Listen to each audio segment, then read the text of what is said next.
अस्सलाम वालेकुम स्टूडेंट्स, उम्मीद है आप सब लोग खैरियत से होंगे। Welcome to my channel learning with Anusha. ये course MIS management information system Punjab university की कोर्स आउटलाइन को देखते हुए डिज़ाइन किया गया है। अगर आप पंजाब यूनिवर्सिटी के किसी भी एफिलिएटेड कॉलेज से MBA कर रहे हैं तो ये कोर्स आपके लिए कंप्लीट पैकेज है। इसकी तमाम ऑनलाइन वीडियोस यहीं पे अपलोड की जाएंगी। तो अगर आप लोग इसको लर्न करना चाहते हैं ऑनलाइन तो आप इस चैनल को सब्सक्राइब कर सकते हैं। तो चलें आज का लेक्चर स्टार्ट करते हैं। तो आज का जो हमारा टॉपिक है वो बिजनेस वैल्यू चेन मॉडल से स्टार्ट हो रहा है। अच्छा, सो बिजनेस वैल्यू चेन मॉडल क्या है? कुछ स्पेसिफिक एक्टिविटीज़ होती हैं हमारे पास जिन्हें इस मॉडल में हाईलाइट किया जाता है। एक ऐसा मॉडल बनाया जाता है कि जिसके ज़रिए हमें पता चल जाए कि हमारे पास बेसिक एक्टिविटीज़ क्या हैं, बेसिक फंक्शंस क्या हैं हमारे पास जो हमारी ऑर्गेनाइजेशन में परफॉर्म होने, और हम किस किस लेवल पे आईटी को इन्वॉल्व कर सकते हैं, कहाँ कहाँ कंप्यूटराइज सॉफ्टवेयर इंडिविजुअली बना सकते हैं। तो इसमें वो सारी एक्टिविटीज हाईलाइट की जाती हैं। इन एक्टिविटीज को दो कैटेगरीज में डिवाइड किया जाता है, एक प्राइमरी एक्टिविटी और एक सपोर्टिव एक्टिविटी। प्राइमरी एक्टिविटीज में हमारे पास प्रोडक्शन और जो मैन्युफैक्चरिंग है, ठीक है, रॉ मटेरियल आना, उससे रिलेटेड सारी जो बेसिक डिलीवरी ऑफ प्रोडक्ट्स और मैन्युफैक्चरिंग, उससे रिलेटेड जितने प्रोसेस होते हैं वो प्राइमरी एक्टिविटी में आते हैं। और सपोर्टिव एक्टिविटी में वो एलिमेंट्स आ जाते हैं जो कि हमारी प्राइमरी एक्टिविटी को किसी ना किसी तरीके से सपोर्ट कर रहे होते हैं। जैसे प्राइमरी एक्टिविटी अगर है हमारे पास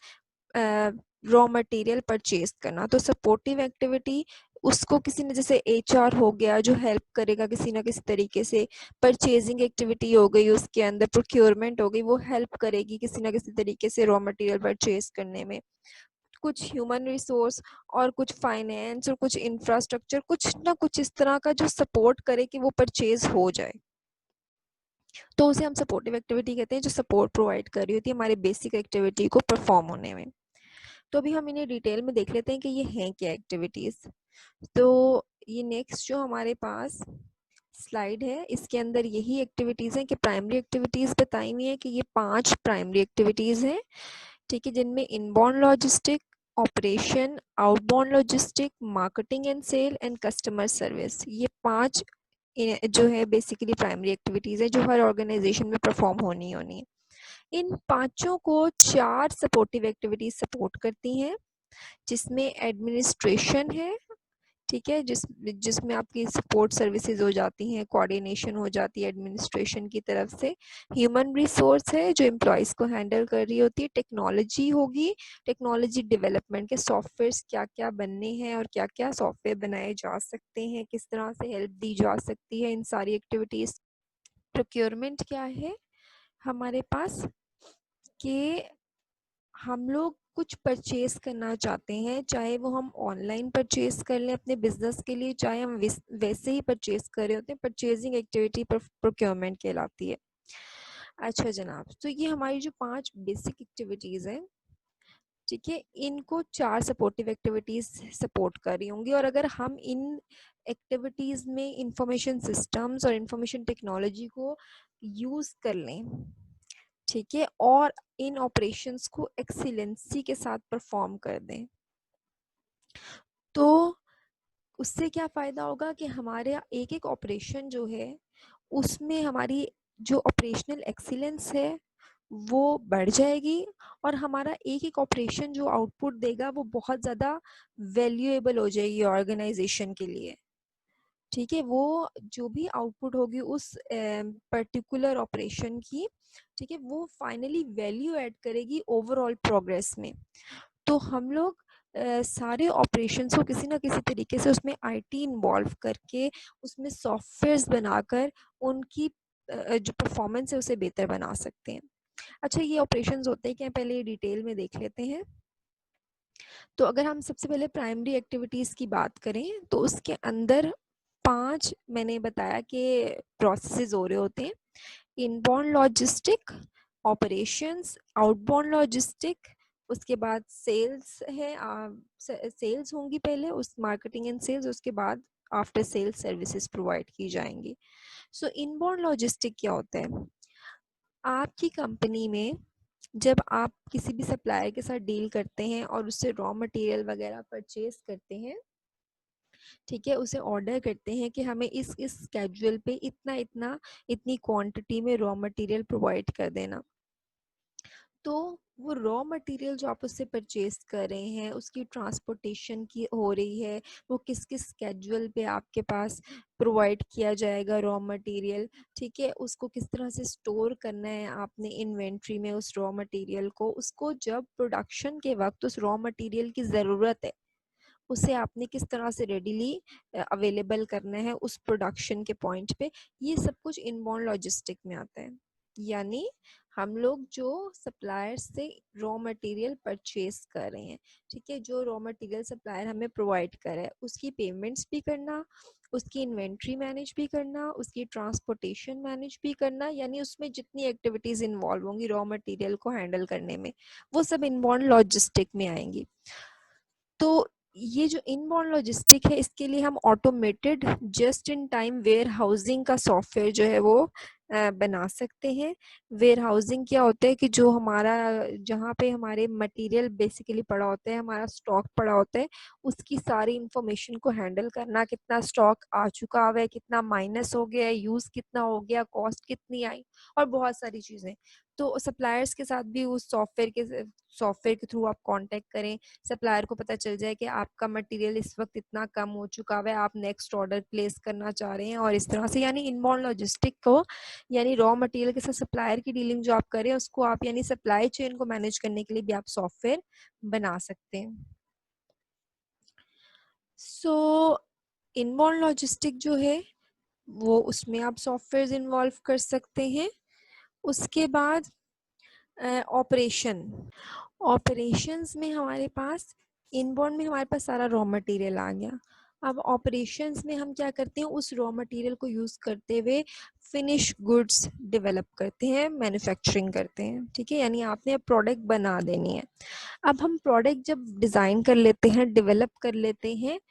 तो उसके बाद उसकी टेस्टिंग की जाती है कि क्या ये उस क्वालिटी को मीट कर रही है कि मार्केट में जा सके हमारी प्रोडक्ट,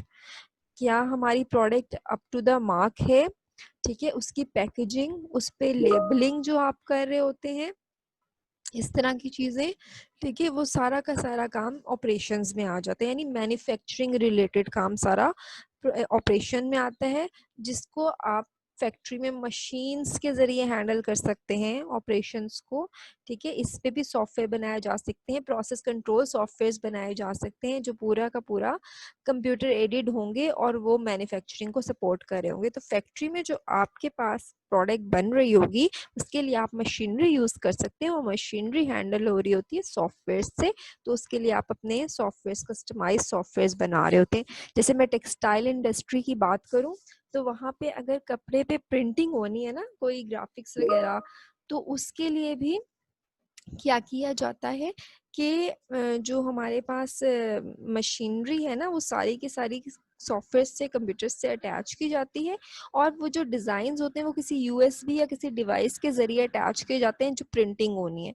फिर वो डिज़ाइन जो है वो प्रिंट हो रहे होते हैं अकॉर्डिंगली, जो भी मशीनरी है वो उसको प्रिंट कर रही होती है। तो इस तरह से हम मशीन्स को यूज़ करते हुए ऑपरेशंस परफॉर्म कर सकते हैं, तो इससे आपके ऑपरेशन फास्ट भी हो जाएंगे, आपके प्रोडक्ट की क्वालिटी भी अच्छी हो जाएगी। अगर ह्यूमन वो काम करते तो एरर आने के चांसेस थे। उसके बाद आउटबाउंड लॉजिस्टिक, आपकी प्रोडक्ट बन चुकी है अब, ठीक है, आपकी प्रोडक्ट फिनिश गुड्स में आ चुकी है, अब आपका काम क्या है कि आपको किसी न किसी तरीके से उसे कस्टमर तक पहुंचाना है। अब डिपेंड करता है, हो सकता है आप डिस्ट्रीब्यूटर्स यूज करें, होलसेलर्स हो, रिटेलर्स हो, और फिर फाइनल कस्टमर हो। जितने ज़्यादा एलिमेंट्स या जितने ज़्यादा ये जो एंटिटीज़ हैं ये आती जाएंगी कस्टमर और फैक्ट्री के दरमियान या कस्टमर और मैन्युफैक्चरर के दरमियान, उतनी ज़्यादा प्रोडक्ट की कॉस्ट बढ़ती जाएगी, क्योंकि ये लोग भी अपने प्रॉफिट मार्जिन ऐड कर रहे होते हैं बीच में। अगर आप डायरेक्टली कस्टमर को सेल करते हैं, ई कॉमर्स करते हैं, या अक्सर आप देखते हैं फैक्ट्री आउटलेट्स होते हैं अक्सर ब्रांड्स के, तो फैक्ट्री आउटलेट्स पे अगर डायरेक्ट जाता है कस्टमर तो उसे वहां पे कुछ डिस्काउंट्स मिलते हैं बाकी आउटलेट्स की निस्बत, तो वो ऑप्शन अवेलेबल होती है। आउटबाउंड लॉजिस्टिक में आप डायरेक्ट भी कोई साइट बना के ई कॉमर्स कर सकते हैं, और इवन आप होलसेल रेट पे भी दे सकते हैं, बल्क में भी प्रोडक्ट्स दे सकते हैं उस साइट के जरिए। ठीक है, ई कॉमर्स के जरिए आप देखते होंगे जैसे अली बाबा एक वेबसाइट है, उसके जरिए आप कितना स्टॉक बल्क में मंगा सकते हैं होलसेल रेट पे। तो इस तरह से आप आउटबाउंड लॉजिस्टिक में भी point of sale and order processing software use कर सकते हैं, जिसके जरिए आप अपने कस्टमर्स या और डिफरेंट जो भी यूनिट्स हैं जिनको आपने सेल करना है अपनी प्रोडक्ट को, उनको अपने साथ इंगेज कर सकते हैं। देन नेक्स्ट है, ये तो हो गया आउटबाउंड लॉजिस्टिक। देन है मार्केटिंग एंड सेल्स। मार्केटिंग में हम क्या करेंगे कि हम कस्टमर की नीड्स को आइडेंटिफाई करेंगे, कस्टमर सिलेक्शन करेंगे। ठीक है, कस्टमर की डिमांड्स क्या है, मार्केट में प्राइस क्या चल रही, कि जो हमारे पास प्रोडक्ट्स हैं, ठीक है, उनकी प्रमोशन भी करनी है, कस्टमर तक बात भी पहुंचानी है कि हमारे पास ये प्रोडक्ट है, उसकी ये स्पेसिफिकेशंस हैं। ठीक है, इस प्रोडक्ट का आपको ये फायदा होगा, हम इतना अच्छा उसमें मतलब उसकी क्वालिटी दे रहे हैं उस प्रोडक्ट की, हम ये सर्विसेज आपको प्रोवाइड कर रहे हैं, ये प्राइस है। इस तरह से आप सेल्स को पॉसिबल बनाने के लिए मार्केटिंग करेंगे। ठीक है, कस्टमर्स को आइडेंटिफाई करने के लिए मार्केटिंग करेंगे। जब कस्टमर आइडेंटिफाई कर लेंगे और जब आपकी ऑर्डर्स आना शुरू हो जाएंगे, सेल्स होनी शुरू हो जाएंगी, ठीक है, यानी आपने प्रोडक्ट जो है वो पहुंचा दी अपने कस्टमर तक, जो भी आपका कस्टमर है फाइनल, उस तक आपने प्रोडक्ट पहुंचा दी। अब इस मार्केटिंग के लिए भी हम डेफिनेटली सॉफ्टवेयर यूज कर सकते हैं। टारगेटेड मार्केटिंग होती है, जिसके अंदर ये होता है कि जो आपके रेगुलर कस्टमर्स हैं उनको आप कुछ सपोर्ट दे देते हैं, उनको आप मैसेजेस कर रहे होते हैं अक्सर। ठीक है, उनको आप अक्सर अपनी प्रमोशंस के बारे में इन्फॉर्म कर रहे होते हैं, उन्हें आप इंगेज कर रहे होते हैं किसी ना किसी तरीके से, उनके आपने अकाउंट्स बनाए होते हैं अपनी एप्लीकेशन पे, अपनी वेबसाइट पे, तो आप किसी ना किसी तरीके से उनके साथ इंगेज हो रहे होते हैं। ठीक है, ताकि मार्केटिंग जो है वो ज्यादा अच्छे तरीके से पॉसिबल हो सके, तो इसमें भी आप आईटी को इन्वॉल्व कर सकते हैं। उसके बाद है सर्विस। सर्विस ये आफ्टर सेल सर्विस है बेसिकली, कि जब आपने प्रोडक्ट सेल कर दी उसके बाद आप क्या यूजर को फैसिलिटीज दे रहे हैं। ठीक है, हो सकता है कि आप अपनी प्रोडक्ट की वारंटी दे रहे हो कि आपके पास 1 ईयर 2 ईयर 3 ईयर वारंटी है, अगर उसके दरमियान ये खराब होती है तो हम आपको फ्री रिपेयर करके देते हैं, या हम आपको स्पेयर पार्ट्स इसके प्रोवाइड कर देते हैं, अगर आप कंपनी से इस प्रोडक्ट को रिपेयर करवाना चाहते हैं तो इस तरह की चीजें होती हैं कि आप रिपेयर इंस्टॉलेशन, समटाइम्स ये होता है कि हम बास कंपनी से एसीज वगैरह परचेज करते हैं तो कहते हैं हम इंस्टॉलेशन फ्री करेंगे साथ।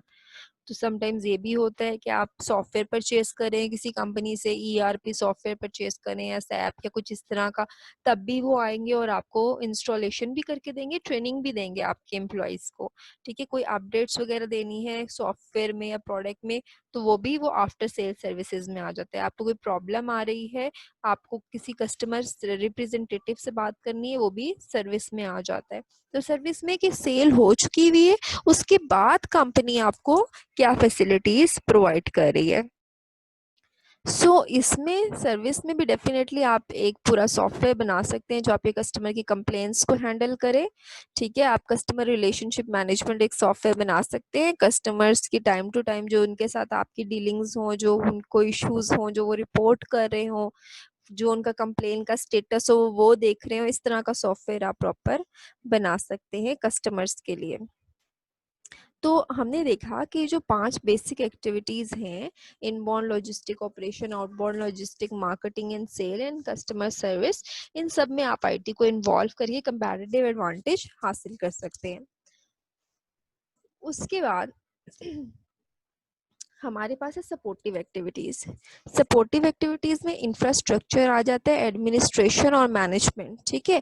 अब एडमिनिस्ट्रेशन हमारी मैनेजमेंट जो भी काम कर रही होती है, आप देखें अगर राइस कॉलेज की एग्जांपल लें तो वहाँ पे भी हमारे पास कुछ एडमिन्स हैं, मैनेजर्स हैं जो ये पॉसिबल बना रहे हैं कि क्लासेस स्मूथली कंडक्ट हो जाएं, सेक्शंस डिवाइड करना, टीचर्स असाइन करना, ठीक है, रूम्स एलोकेट करना, बिल्डिंग जो है वो इंफ्रास्ट्रक्चर में आ जाती है, मल्टीमीडिया है, इस तरह की चीज़ें जो कि हमारे लिए बहुत इम्पॉर्टेंट है कि अगर वहाँ क्लासेस होनी है, ठीक है, वहाँ अगर हमने एक डिग्री करवानी है तो ये सब एलिमेंट्स हेल्प कर रहे होंगे, ठीक है, एडमिनिस्ट्रेशन भी और हमारे पास बाकी इंफ्रास्ट्रक्चर भी हेल्प कर रहा होगा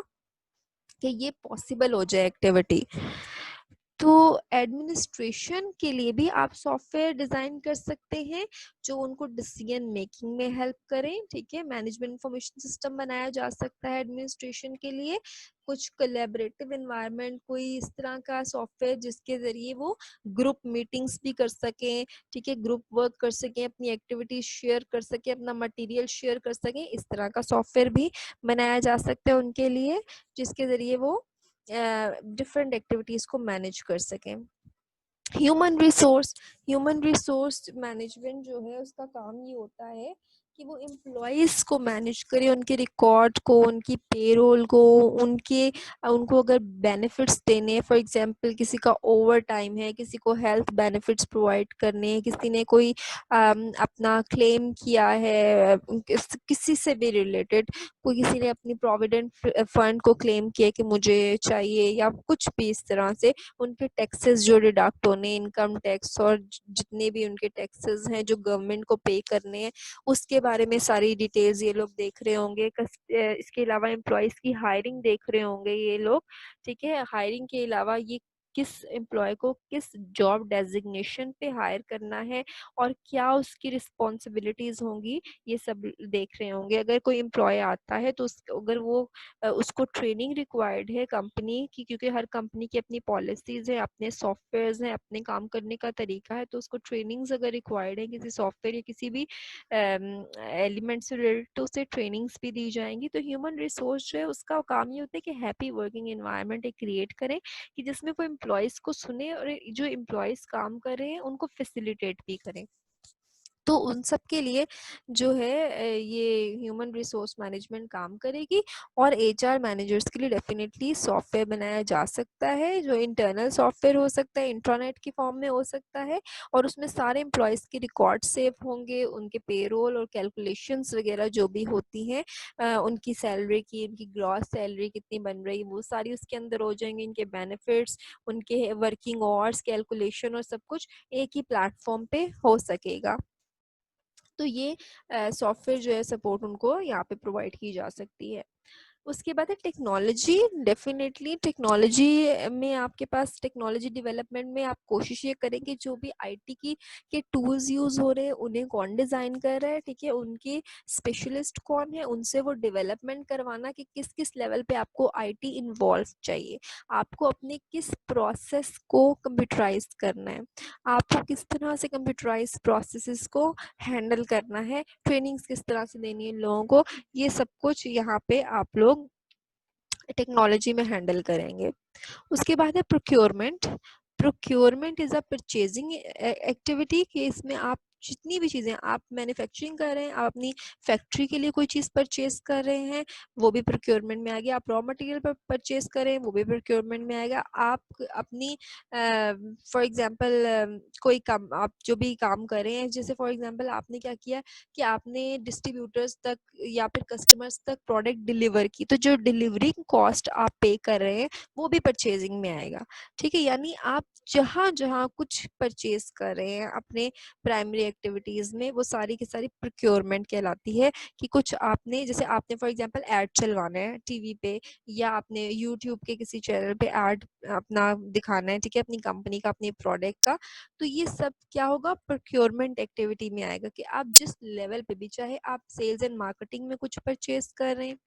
चाहे आप इनबाउंड लॉजिस्टिक में कुछ परचेज कर रहे हैं, चाहे आप मैन्युफैक्चरिंग करते हुए फैक्ट्री में आपकी मशीनरी को किसी परचेजिंग की ज़रूरत है, आपकी मशीनरी को किसी पार्ट की ज़रूरत है, आप वो परचेज करें, ये सारे के सारे प्रोक्योरमेंट में आते हैं, परचेजिंग एक्टिविटी है। सो हमने देखा कि हमारे पास 5 जो है वो प्राइमरी एक्टिविटीज़ होती हैं और 4 हमारे पास सपोर्टिव एक्टिविटीज़ होती हैं, जो प्राइमरी एक्टिविटीज़ को सारी प्राइमरी एक्टिविटीज में इन्वॉल्व होती हैं, सारी प्राइमरी एक्टिविटीज को सपोर्ट प्रोवाइड कर रही होती हैं। अच्छा जनाब, तो इस इन सब में भी परचेजिंग के लिए भी हम सप्लाई चेन या इस तरह का कोई सॉफ्टवेयर डिजाइन कर सकते हैं। तो हमने ये देखा कि हम लोग किसी ना किसी तरीके से अपनी इनबाउंड जो हमारी एक्टिविटीज हैं, जैसे inbound logistic operation, primary activities sorry, जो हमारी प्राइमरी एक्टिविटीज हैं उसके अंदर भी हम किसी ना किसी तरीके से कंप्यूटराइज सॉफ्टवेयर बना सकते हैं और हम सपोर्टिव एक्टिविटीज में भी उन्हें यूज करके फाइनली हमारा पर्पस वैल्यू चेन मॉडल को डिजाइन करने का क्या था, या इन एक्टिविटीज को अलग अलग डिफरेंशिएट करने का पर्पस क्या था, कि हम फाइनली कंपैटिटिव एडवांटेज हासिल कर सके, कि हम हर यूनिट को एक्सीलेंसी के साथ परफॉर्म करें, हर ऑपरेशन को एक्सीलेंसी के साथ परफॉर्म करें, कंप्यूटर्स को यूज करते हुए, आईटी को यूज करते हुए, सॉफ्टवेयर को यूज करते हुए, ताकि फाइनली जब हमारी एक आउटपुट मार्केट में जाए तो हमारे जो कस्टमर्स हैं वो भी सेटिस्फाइड हो, ठीक है, और हमारे कंपैटिटर्स को भी हम टफ टाइम दे सकें, क्योंकि हम अच्छी प्रोडक्ट जो है, अच्छी क्वालिटी प्रोडक्ट प्रोवाइड करें विद गुड सर्विसेज, जिसमें हमारे पास कोई फ्लॉज नहीं है, हमारा काम कंप्यूटराइज्ड है, मशीन्स के जरिए कोई फ्लॉ नहीं आ सकता उसके अंदर। तो ये सारी हमारे पास एक्टिविटीज हैं। उसके बाद जनाब बिजनेस प्रोसेस री इंजीनियरिंग का कॉन्सेप्ट है, ठीक है। एक होती है कॉन्टिन्यूस इम्प्रूवमेंट और एक होता है बिजनेस प्रोसेस री इंजीनियरिंग। जब आप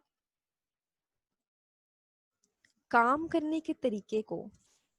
बिल्कुल बदल दें, कि पहले जिस तरह आप काम कर रहे थे अब वो बिल्कुल वैसे नहीं होगा, डिफरेंट तरीके से होगा, और ये ड्रामेटिक चेंज होता है, डेफिनेटली इसके अंदर रिस्क भी इन्वॉल्व होती है, इसके अंदर प्रॉब्लम्स भी आ सकती हैं, इसको वक्त के साथ साथ मेच्योर होने में टाइम लगता है, तो इसमें एक्सपर्टीज भी चाहिए होती है। अगर कोई बंदा भी ऐसा भी है जिसे आईटी यूज ही नहीं करनी आती, उसके लिए कितनी प्रॉब्लम होगी, उसे ट्रेनिंग्स भी चाहिए होंगी उसके लिए। तो जब आप बिजनेस प्रोसेस इंजीनियरिंग करते हैं, बिल्कुल डिफरेंट तरीके से काम कर रहे होते हैं, बिल्कुल नया एक आप तरीका आप अडॉप्ट कर रहे होते हैं, सॉफ्टवेयर को यूज करना सीख रहे होते हैं, तो आपको डेफिनेटली उसको हैंडल करने के लिए उस चेंज को बहुत एक्सपर्टीज चाहिए, और हो सकता है वो चेंज 100% सक्सेसफुल ना हो सकता है वो चेंज कहीं पे आके फेल हो जाए, तो ये सब कुछ भी देखना होता है। लेकिन जो बिजनेस प्रोसेस इंजीनियरिंग कर रहे होते हैं वो डेफिनेटली इन सारे एस्पेक्ट्स को देखते हुए ही जो प्रोसेस है उन्हें डिजाइन करते हैं। खैर, एक होती कॉन्टिन्यूस इम्प्रूवमेंट, कि पुराने तरीके पे चलते हुए ही साइड बाय साइड छोटी छोटी चेंजिंग की जाए, छोटी छोटी इम्प्रूवमेंट्स की जाएं, वो कॉन्टिन्यूस इम्प्रूवमेंट है, उसमें आप बिल्कुल बहुत बड़ा ड्रामेटिक चेंज नहीं लाते, ठीक है। अच्छा जनाब, सो बिजनेस प्रोसेस, यहाँ पे इन्होंने एक एग्जांपल दी हुई है कि जितने प्रोसेस बिजनेस के सॉरी जितने बिजनेस प्रोसेस बुक सेलिंग या बाइंग में इन्वॉल्व है वो कौन कौन से हो सकते हैं। तो देखिए, सबसे पहले ये फ्लो चार्ट में देखें आप लोग कि customer go to book store पे जाता है, सर्च करता है शेल्फ पे कि बुक अवेलेबल है, ठीक है, बुक अवेलेबल है, यस, तो वो परचेज कर लेगा book, take book to home, ठीक है। लेकिन अगर अवेलेबल नहीं है, उसे शेल्फ पे नजर नहीं आई बुक, ठीक है, नो पे, तो क्लर्क को गएगा, क्लर्क सर्च करेगा, क्लर्क को बुक मिल जाती है, found, if yes then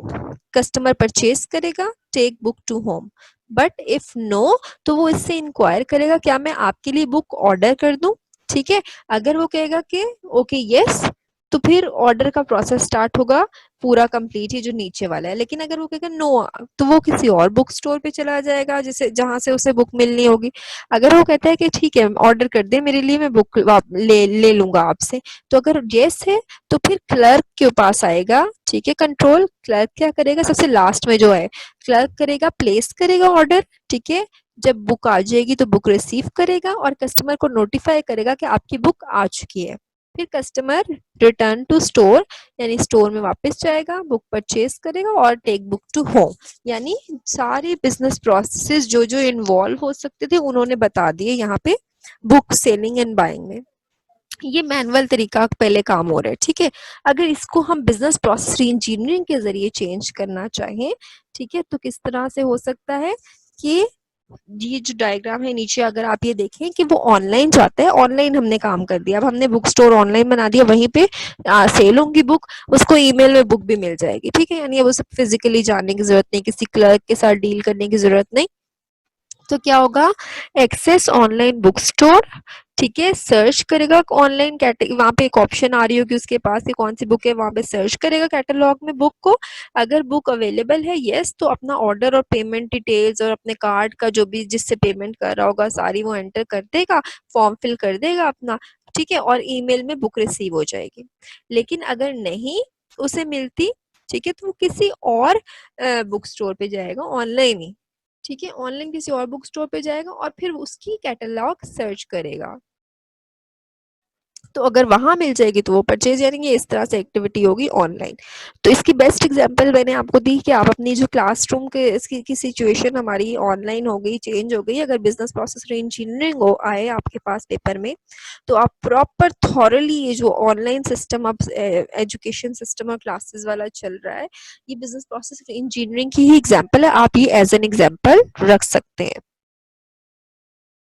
alright, तो this is business process engineering कि बिल्कुल नए तरीके से काम करें। और कॉन्टिन्यूस इंप्रूवमेंट का मैंने बता दिया कि क्या होता है, कि जिसमें हम साइड बाय साइड छोटी छोटी इंप्रूवमेंट्स कर सकते हैं, बहुत ड्रास्टिक चेंजिंग नहीं होती, ये बहुत इस तरह की नहीं कि जिसमें बहुत ज्यादा रिस्क भी इन्वॉल्व हो सके, इस तरह से नहीं। लेकिन